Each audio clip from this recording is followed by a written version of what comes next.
Evita fue actriz, política, primera dama de la República Argentina y una de las figuras femeninas más importantes del país. Hoy te voy a contar cómo fue que Eva se convirtió en un ícono social, cultural y político, no solamente para Argentina, sino para todo el mundo. Eva María Duarte nació el 7 de mayo de 1919 en la provincia de Buenos Aires, en Argentina. Su familia era pobre. Ella vivía con su madre y sus 4 hermanos en un campo que era de su padre. ¿Pero por qué no vivía con su padre? Hay una explicación. Juan Duarte no era pobre.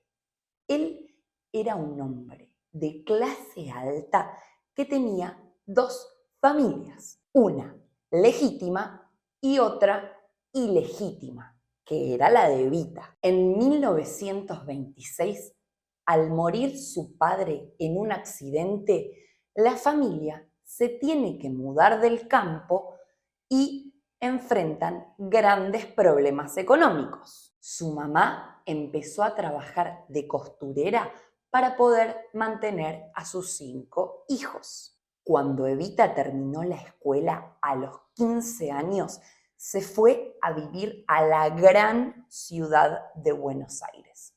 Su sueño era ser actriz. Allí comenzó a actuar en algunas obras de teatro, pero al principio solo conseguía roles de actriz secundaria. Su gran salto a la fama fue de la mano del radioteatro. En ese momento era muy común escuchar historias de ficción por la radio. Algo parecido a nuestro podcast de ficción en español. ¿Ya lo escuchaste?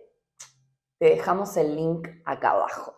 En 1943, Evita fundó y fue la primera presidenta de la Asociación Radial Argentina. O sea, que creó el primer sindicato de los trabajadores de la radio. En 1944, durante un acto para ayudar a las víctimas de un terremoto, conoció a Juan Domingo Perón.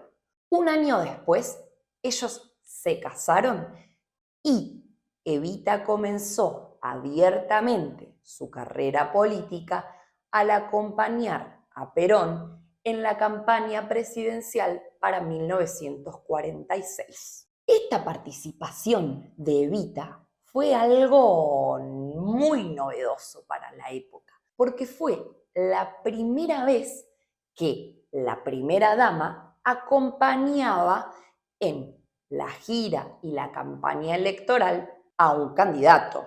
Cuando Juan Domingo Perón ganó las elecciones de 1946, quedó clarísimo que Evita no iba a ser una primera dama tradicional. En esa época, las mujeres en Argentina y en muchos lugares del mundo no tenían permitido votar en las elecciones.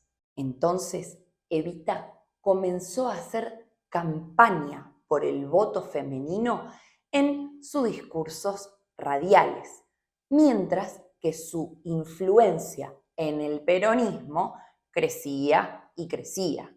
Si bien las mujeres en Argentina venían impulsando el voto femenino desde 1927, Evita lo tomó como una lucha personal y fue una figura clave para introducir esta ley en la agenda política.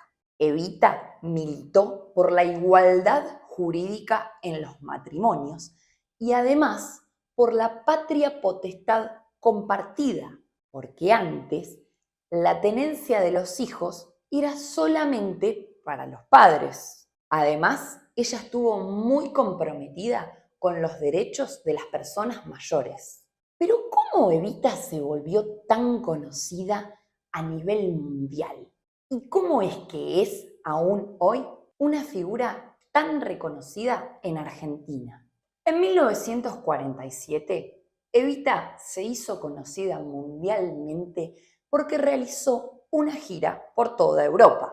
Ella viajó por Francia, Portugal, España, Suiza, Italia y demostró ser una figura política argentina fuerte en distintos lugares del mundo. En 1948 fundó la Fundación Eva Perón. Ella proponía que dar asistencia no debía ser un acto de limosna o caridad. En cambio, tenía la idea de justicia social.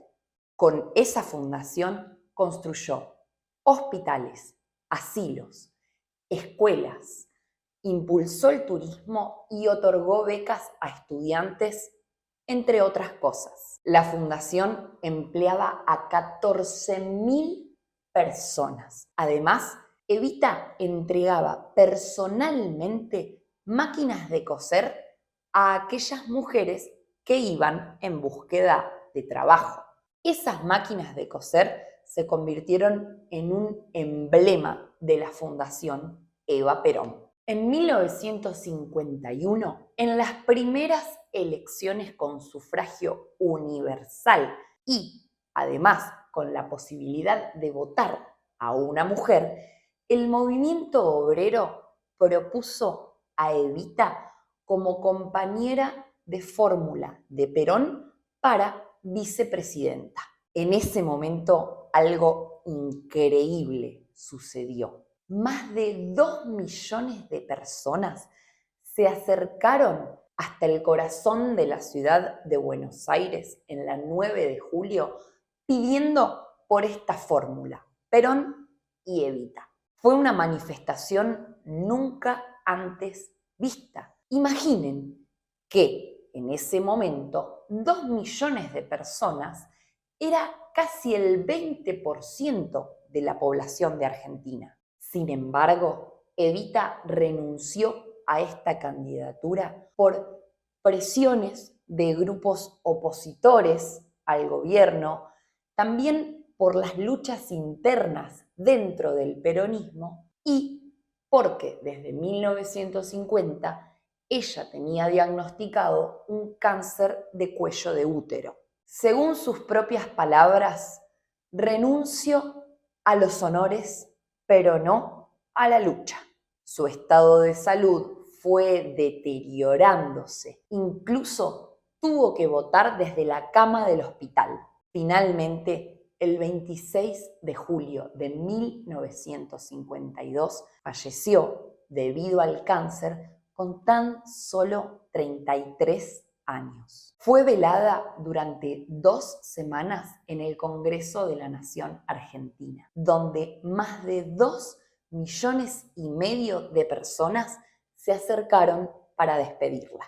Un dato curioso de este episodio tiene que ver con las flores. Cuando murió Evita, en menos de 24 horas había 18.000 coronas florales en su velatorio. Eran tantas las personas que querían dejarle un ramo que 2 días después de su muerte ya no había más flores en ninguna florería de Capital Federal y todos los alrededores. Cuentan los historiadores que al día siguiente vinieron grandes cantidades de flores traídas en avión desde Chile, pero estas también se agotaron.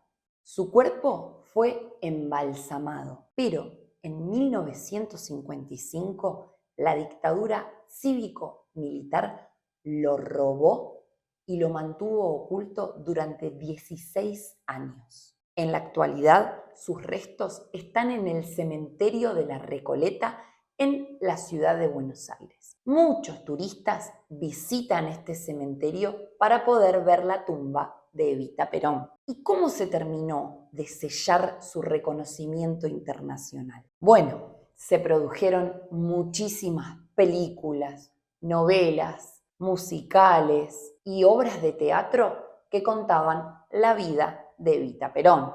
Pero, sin dudas, el más popular fue el musical Evita con música de Andrew Lloyd Weather. Fue tan popular que incluso se realizó una película donde nada más y nada menos que Madonna interpretó a Evita.